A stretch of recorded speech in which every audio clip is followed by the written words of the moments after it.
knowledge, new day, new hope, new learning. Ako nga pala si Kyla. Ako, si Divine Calixtro. Halina't tuklasin natin ang kasaysayan ng Baraswing!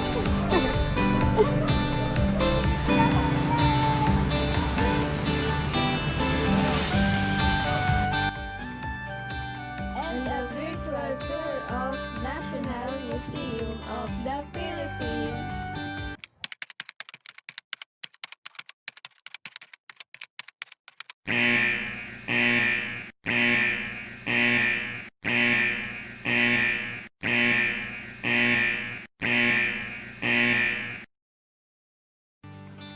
Oh, so what's up, Canalic? I know everyone is waiting this video, huh? Ha, ha, ha! So now we are going to react one of the historical places in Malolos, Bulacan, which is the Baraswing Church and its museum. So what are you waiting for? Aras na! Wow! It's so amazing, this place, guys. Oh, look at the gate. It's so artistic. So ano na nga, guys? Bago natin pasukin ang simbahan ng Baraswing Church, halina't libutin muna natin ang labas dito. Oh, look at it. Who is it, Canalic? Yes, Tumpac. It's a Emilio Aguinaldo statue. And here di biyak na bato ang diwatawat ng Pilipinas. Oh, also the dam that exists since year 1870 that was installed by Padre Emeterio Gutierrez and Canalic. That was the bell dedicated to Our Lady Mount Carmel of Baraswing. Oh yes! Another knowledge that we absorb. Oops! Mahanap na kaya natin ang pusa sa 10 peso bill, Canalic? Just kidding. So, Baraswing Church was located in Malolos, Bulacan, and it is also known as Our Lady of Mount Carmel Parish. It was founded by the Augustinian missionary in 1859, and it served as the section hall of Malolos Congress. And it was also the first Congress in the Philippines that was held on September 15, 1898, under President Pedro Paterno. It was a historical event as well that transpired within the walls during the Spanish review in the country, and it has been called as the cradle of democracy in the East. Did you know what, Canalic? There are important events that happened in Baraswing Church. First, the convening of the first Philippine Congress that happened on September 15, 1898. Second, the drafting of the Malolos Constitutions on September 29, 1898. And lastly, the inauguration of the first Philippine Republic on January 23, 1899. Saan nga ba nagmula ang pangalan ng Baraswing, Canalic? So, Canalic, the term Baraswing was derived from a place in Spain, which the missionary was found the place in Malolos in striking similarity. When the Spanish-Filipino Revolution broke out, the revolutionary coined the term Baras ng Suwail. Okay, Canalic, remember this term, Baras ng Suwail, that means Dungeon of Defiance. So, Canalic, look at the amazing sculpture door of a Baraswing. They embraced things that was so impressive. Oh, also something caught my attention.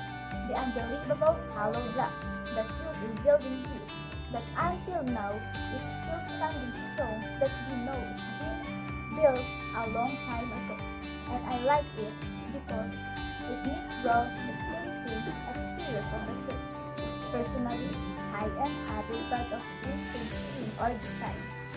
Together with the bell outside, that when it rings, some people get shook.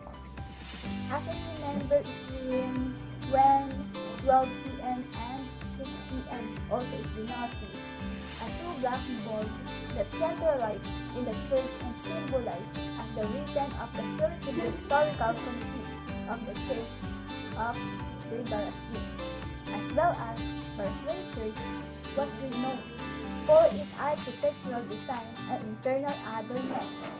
In my observation, visitors attract and increase to the church because of its curved facade, rose windows that we feel like we are here in 1898. Also, I said earlier, the medieval bell tower. Oh, what a beautiful painting, Canali. It's breathtaking. The paintings of angels and saints that was painted on the ceiling of the church. Also, we can see here the cradle of democracy in the east and the lying down Jesus Christ as well. So, Canali, list this place now on your travel list. Trust me, trust us. This place is so beautiful, especially the vicinity of the church that consists of two structures, which are the church and the adjoining covenant. The architectural design of the church is simple but elegant, canalage, but the paintings in its ceiling and domes are much bigger than what it looks like in the picture. OMG, canalage, we can see now the marvelous altar that has glimmering light and its motif is floral. Oh. And it also has frescoes of angels and saints embellished in the interior of the church. The museum of the church was dedicated to the three historical events that I stated earlier that took place in the church. Also, the repository artifacts were all found within the vicinity of the province. The Church Historical Landmarks History Museum concerns on preserving the fruits of the Philippine Revolution as well as freedom of the Filipinos' heritage of the democracy. So finally, I give 3 fun facts about Baraswing. First, the Baraswing Church was the scene of proclamation of Philippine independence. 2, the Baraswing Church was seen the oath of former President Joseph Estrada, and also it was featured in the 10 Peso bill.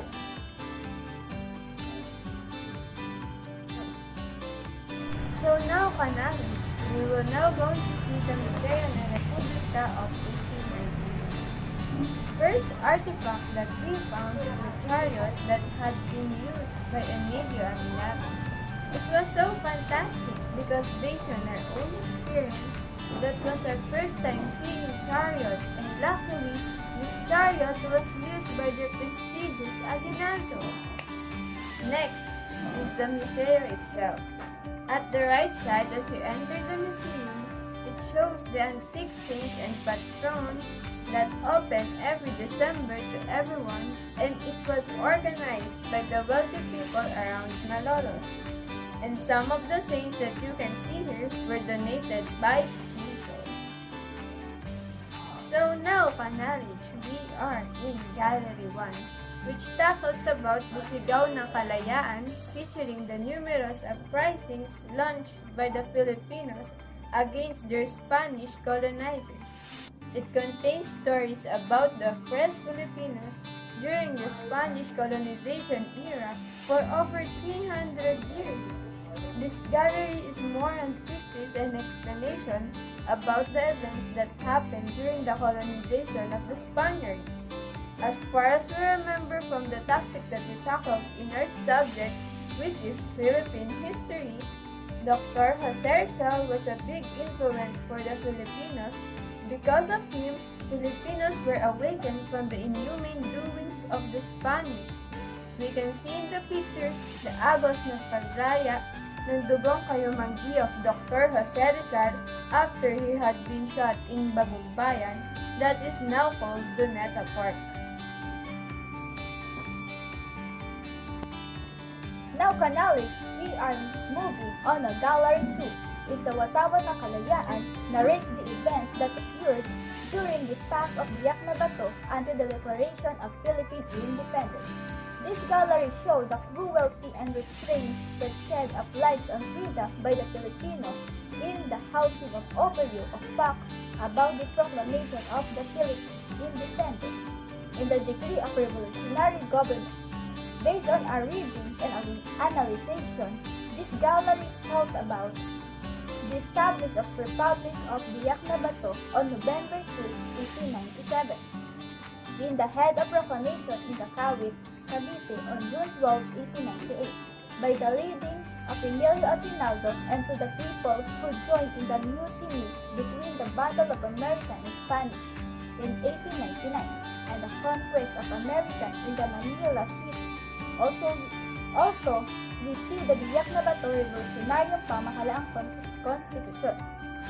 When General Emilio Aguinaldo E. Pani, the President of the Republic of the Philippines, is announced the memorandum of the Constitution in the Malolos, Felipe Calderon outlined and consolidated the Congress of Revolution that in the Brasswing Church act as the meeting place on September 15, 1898 by the leads of signatures and approved on October 19, 1898.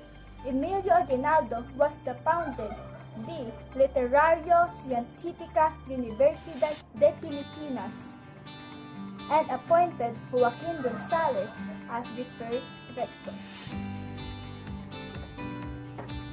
Where are we going next, Canale?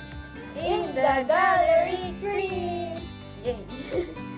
In Gallery 3, the pagdinig ng Republican Senators on the establishment of the Malolos Congress and the drafting of the Constitution. Oh, they created another way of entertaining their visitors and students as well, with their diorama, though it looks so creepy, Canale. Because of the statues that we think their eyes are following us.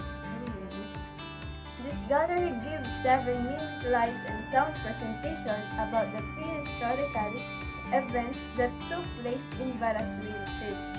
The presentation was indeed entertaining and awesome, together with the key event when President Pedro Paterno was elected. Also, we can see here the statue of Felipe Calderon and Emilio Aguinaldo who brought big impact in our history.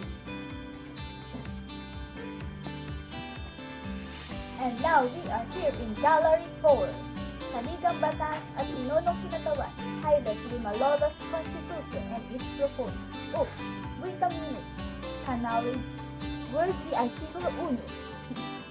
This gallery represents the list of the prestigious known Filipino that was head of Congress in the different provinces in the Philippines, and a copy of El Generaldo de la Revolución, or official government newspaper, as well as it showed the proponents of the Malolos Constitution that was included, the Felipe G. Calderon, who is the one of the main author of the Malolos Constitution, and the Felipe Buencamino as his alternative first proposal to the Malolos Congress by Apolinario Maldini and Pedro Paterno.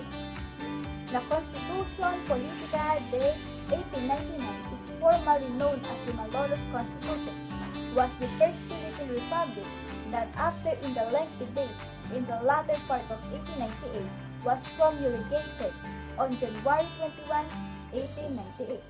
The Malolos Constitution was placed by limitation on unsupervised freedom of action by the chief executive that would have hampered in quickly decision-making. It was created during the mutiny against Spain.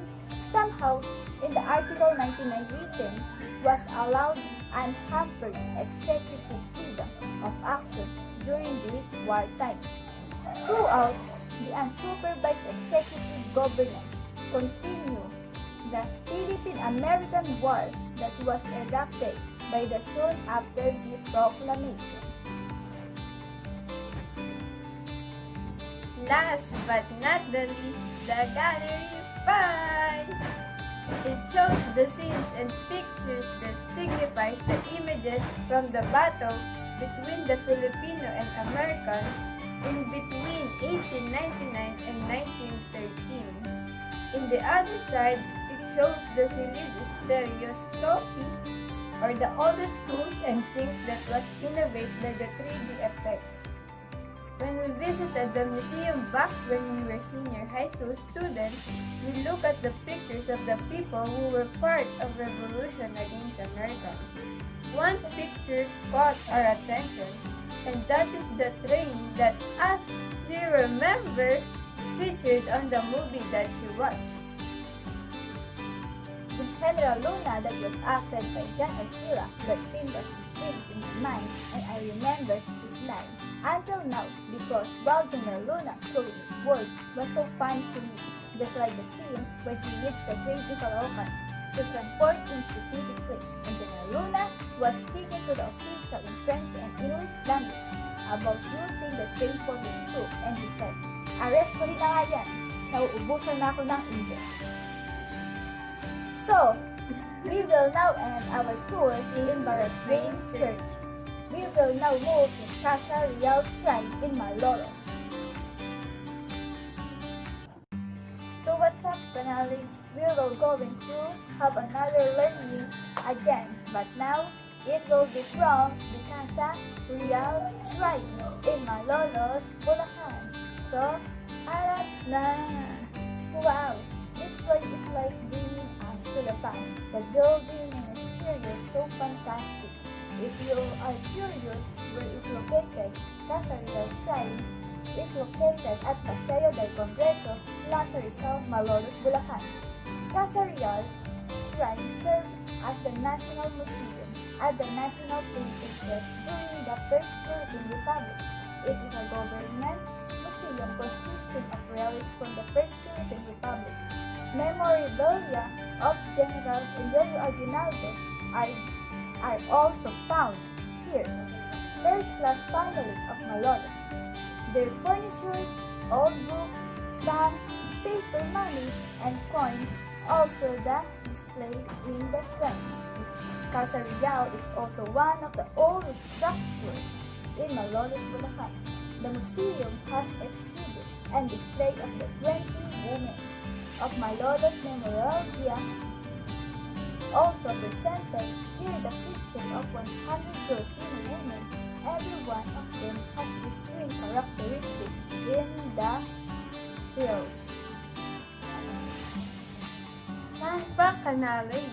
Casa Real was once dedicated to 20 women of Malolos who were from affluent Chinese Filipino families who seek to establish the first adult school for women in year 1889. The Casa Real was first used as municipal hall and the governor's city. Casa was first built using light materials such as bamboo and common grass in year 1580. It eventually rebuilt using stone in year 1767 and then brick in year 1786. It was enlarged in year 1843. In year 1859, Malolos was split into 3 towns, the Malolos, Baraswain, and Santa Isabel, and became one again when American colonial period started. The Casa Real that was bigger than Casa Tribunal became the municipal hall for the new capital town. Casa Real was renowned in year 1918 and enlarged with the addition of balconies, and this photo was from Dr. Nicanor Thompson book of the Women of Malolos that shows the balconies. Casa Real now is managed by National Historical Institute and is open daily except Monday. But due to pandemic, Malacanang ordered to close it now. The photo shows the entrance of the museum and a poster with historical information about the Casa Real. And this is the old printing press that was used to print and publish newspaper, bulletins, manifestos, and communiques in the time of Philippine Revolutionary Government that was founded by Emilio Aguinaldo. At the right wing of the entrance of the museum, you will see their collection of religious artifacts such as a Saint Raphael the Archangel, a small curved tabletop urna that depicts the Roman soldier, another urna that is possible a reproduction, an oil painting of a home altar, and the furniture collection, a rectangular dining table and chairs as well, and 2 lanzanas and sideboard cabinets also.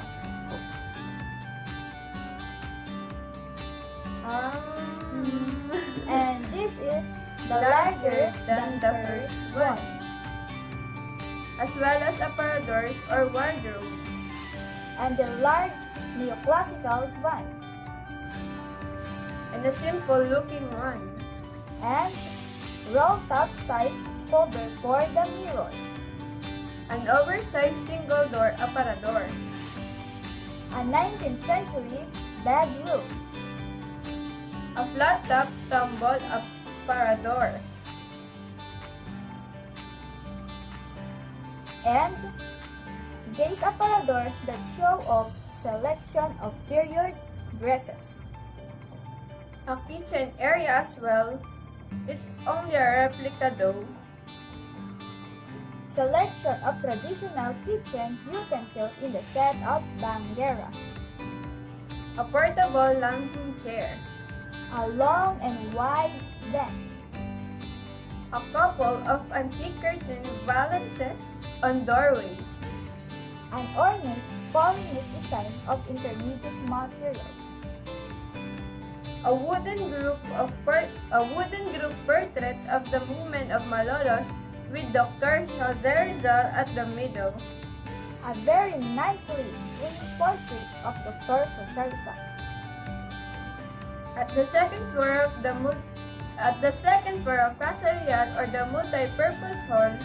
We have this.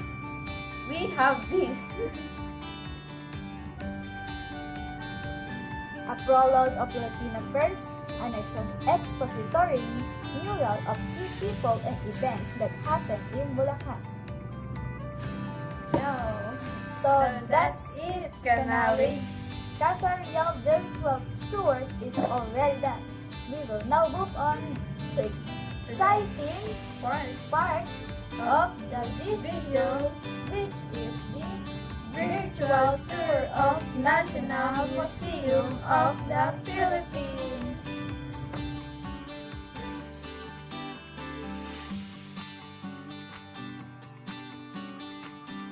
So what's up, Kanalig? We are here in the last part of our tour, which is the National Museum of the Philippines Virtual Tour.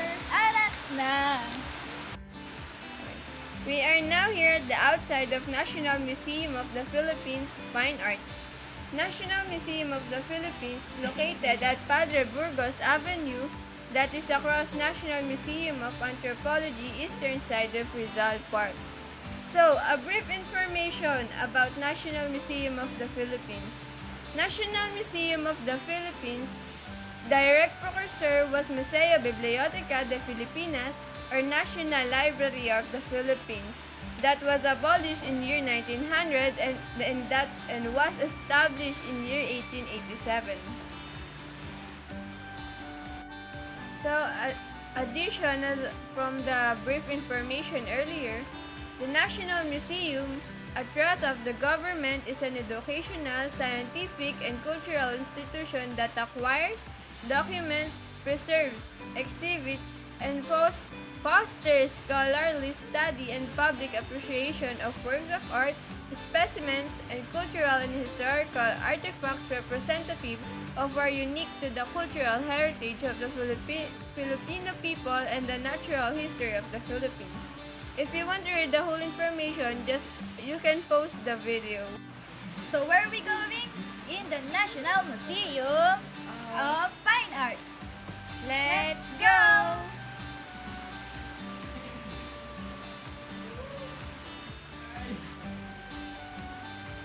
So as we enter the museum, the first painting we will see is the painting Spoliarium. The Spoliarium was created by Juan Luna in year 1884. And the Spoliarium is a Latin word which is referred to the basement of Roman Colosseum where the fallen and dying gladiators were dumped and devoured their worldly oppression. Spoliarium is the largest painting in the Philippines with a size of 4.22 meters by 7.675 meters.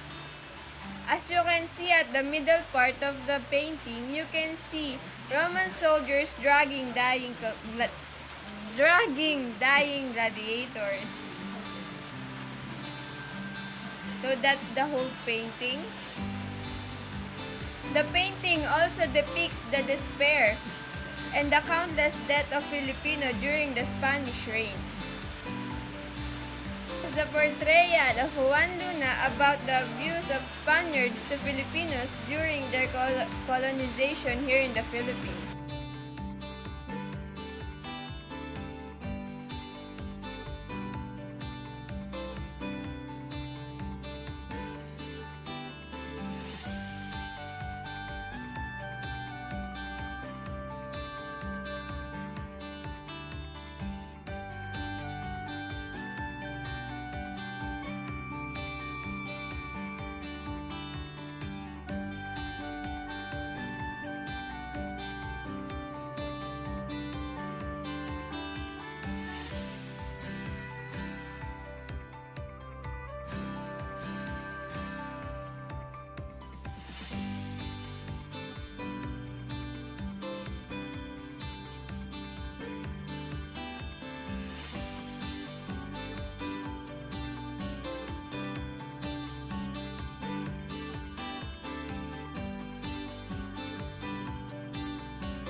By Juan Luna as well.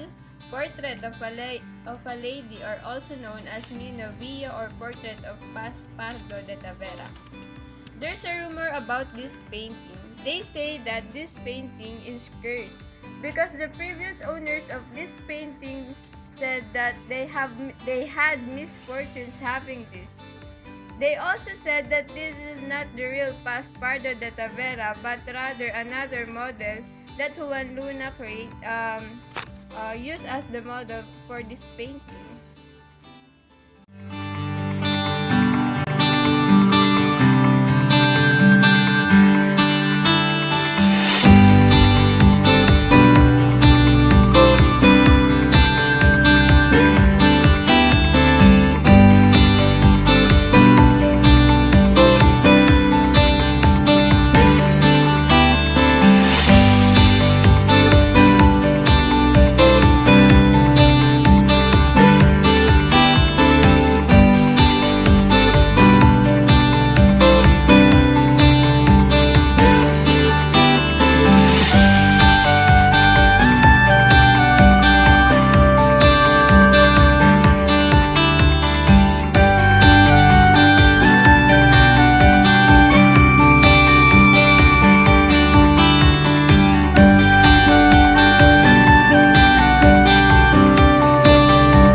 So, we are now here at National Museum of Anthropology. So, here's the outside. There's a Oh, there's a old man. one Oy. there. Nice. So, we're now going to enter the museum.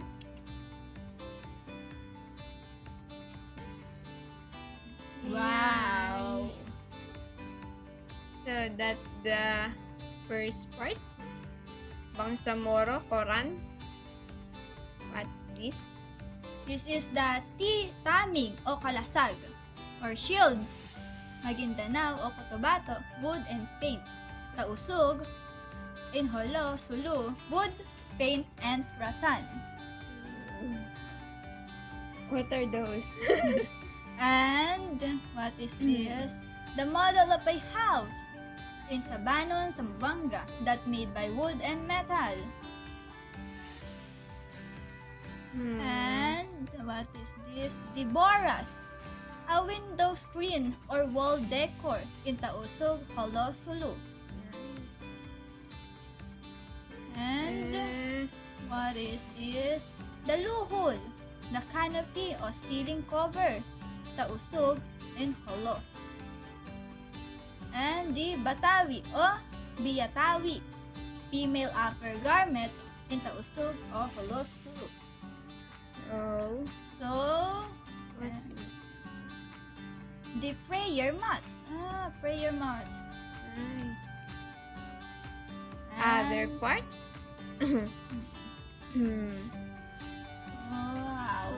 Wow.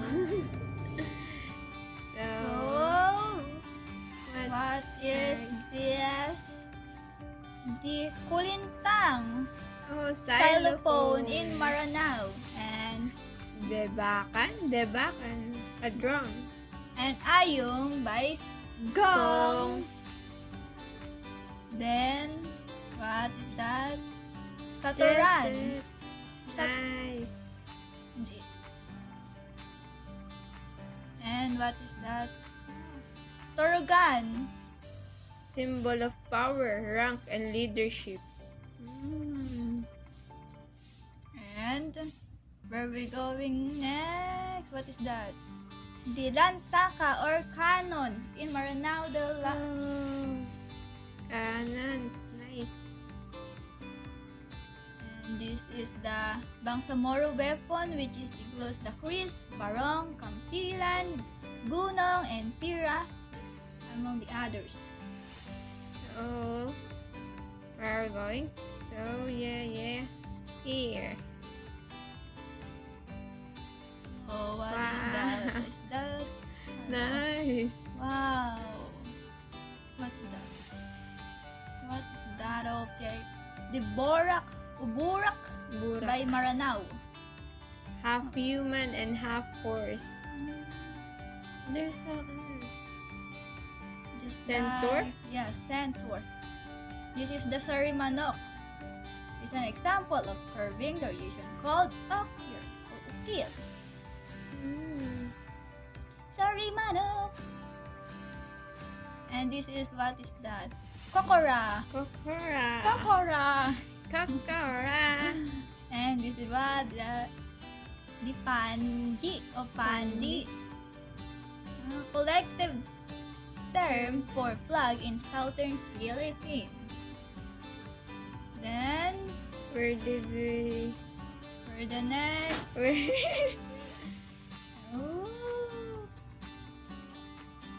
Oh, we already gone here.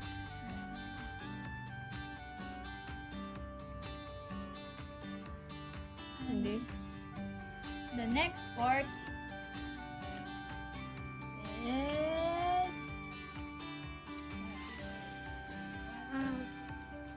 what is it? This is the dagmay. Panapisan, Tinalak. backloom. And what is this? The tangkulo. Tangkulo. And wow. Wow, This nice. is the blouse by Bukidnon.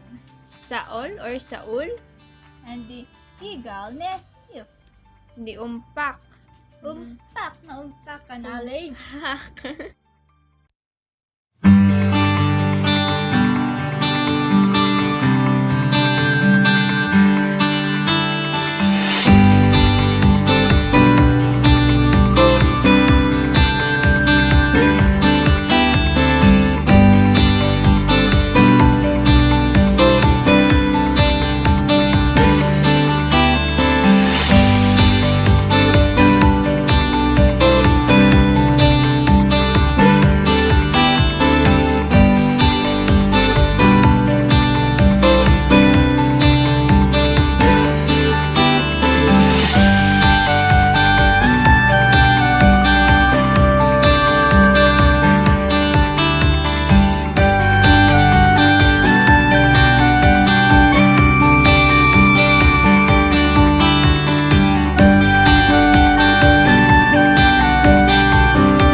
The last museum of National Museum, and which is the natural history. So this is the outside of the museum. Yeah. It's so clean. The logo of National Museum. We're now going to enter the museum. Again and again and again. Wow. That's Oh, so this is the sperm whale exhibit. So that's the bone structure of a sperm whale. wow. Amazing ka knowledge. Ah. This must be marbles. Interior design. Nice.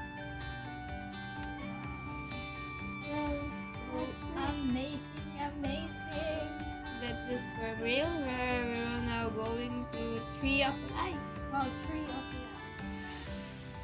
Wonder. Wow. Wow. nice, guys. This Oh, what's structure that? What's is that? So nice. That. Wow. Where should we go next? So we are now to Lolong. Exhibit. Lolong Canale. I know. Yeah. So Lolong was the largest saltwater crocodile in the world that was found here in our country, Philippines. So, but Lolong was already dead. So here is the bone structure of Lolong. So nice, guys. It was indeed the largest crocodile, water crocodile. Wow. Oh. And Canale.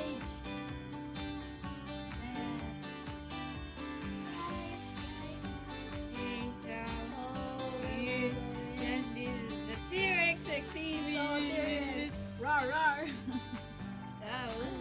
So, So what's that? Oh, it's the bone. What kind of dinosaur is that?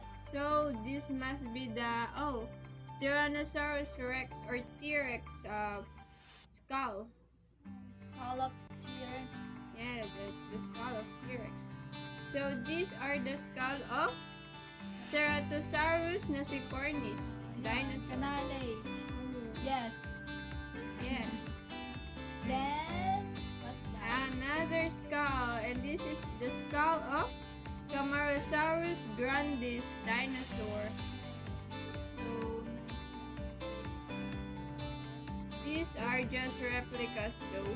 This is not the real skull of those dinosaurs. We are in the National Museum in the Jurassic Park.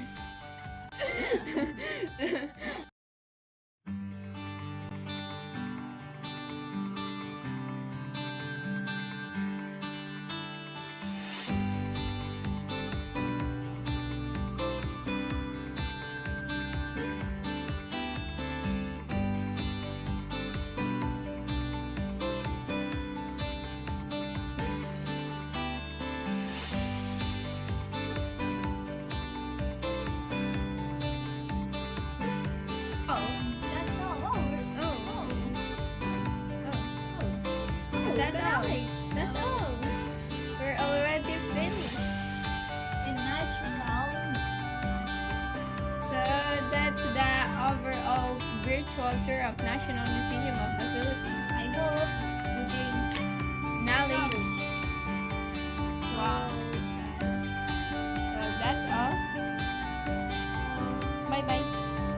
So, hindi na nga pala namin tatapusin na ala exploration. Sana may natutunan kayo. So, don't forget to like, Share. comment, and subscribe. And don't forget to click the